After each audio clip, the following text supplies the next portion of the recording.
वसई विरार शहर महानगरपालिकेच्या मुख्यालयावर आज फेरीवाल्यांनी ठिय्या आंदोलन करत प्रशासनाविरोधात जोरदार घोषणाबाजी केली।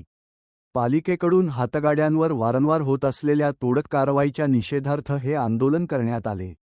व्हॉइस ओव्हर आंदोलनकर्त्यांची प्रमुख मागणी म्हणजे शहरातील सर्व फेरीवाल्यांचे बायोमेट्रिक पद्धतीने सर्वेक्षण करण्यात यावे।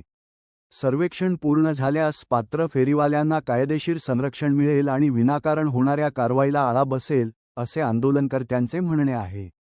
यावेळी आंदोलनकर्त्यांनी गंभीर आरोपही केले। फेरीवाल्यांकडून काही माफियांमार्फत बेकायदेशीर वसुली केली जाते आणि या वसुलीतून काही अधिकाऱ्यांचे खिसे भरले जात असल्याचा आरोप त्यांनी केला। याच कारणामुळे बायोमेट्रिक सर्वेक्षणाची प्रक्रिया जाणीवपूर्वक रखडवली जात असल्याचाही आरोप आंदोलनकर्त्यांनी केला।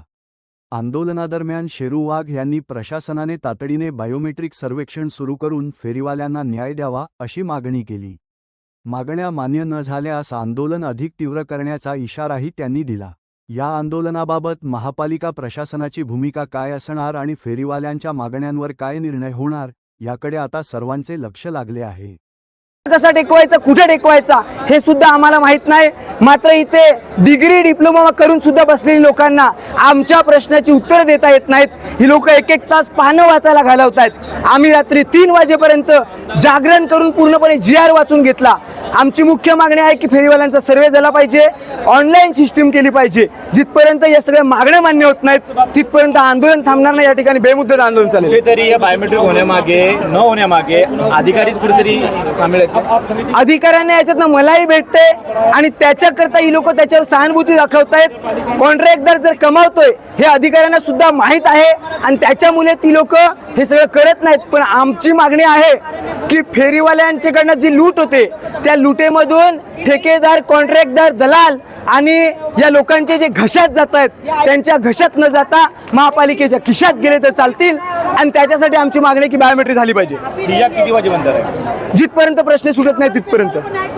काय सांगाल, आज तुम्ही पालिकेचा समोर ठिय्या मांडलेला आहे, काय उद्देश? कारवाई नाही झाली पाहिजे। कायदा बोलते की दर 5 वर्षात सर्वे व्हायला पाहिजे। तो 2016 मध्ये सर्वे झालेला आहे, 2026 आहे, अजूनही सर्वे झालेला आहे। दर 5 वर्षात सर्वे व्हायला पाहिजे। आता 26 आहे, 10 वर्ष सर्वे नाही झाला, तो पहिला सर्वे करण्यात यावा आणि ज्यांचा सर्वे झालाय त्यांना फेरीवाला झोन देण्यात यावा, त्यांना त्यांची हक्काची जागा देण्यात यावी, त्यांना त्यांचं ओळखपत्र देण्यात यावं। जिथपर्यंत हे होत नाही आणि पावती जे 20 करोडची तुम्ही पावती देता, जर तुम्हाला अधिकृत अनधिकृत फेरीवाले माहित नाही तर तुम्ही 20-20 करोडचे टेंडर काढता कसे आणि देता कसे? मग हेच आम्हाला मागणं आहे की कोण इकडे 40 रुपये पावती घेतो तर कोण तिकडे 50 रुपये घेतो तर कोण 100 रुपये घेतो। तर हे होता कामा नाही। बारकोड हिशोबाने जो डिजिटल आहे त्या हिशोबाने पावती घेण्यात येईल।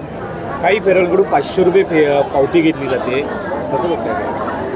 आम्हालाही समजण्यात आलंय की काही फेरीवाल्यांकडून 500 रुपये हे नगरपालिकेचा काहीतरी कचरा विभाग म्हणून त्यांनी पावती बनवलेली आहे आणि ती फेरीवाल्यांना देऊन ते दिवसाचे 500 रुपये घेत आहे। पण हे सगळं चुकीचं आहे। आम्ही फेरीवाल्यांना वारंवार आवाहन करतोय, कोणालाही 1 रुपया द्यायचा नाहीये। जर कोण जबरदस्ती करत असेल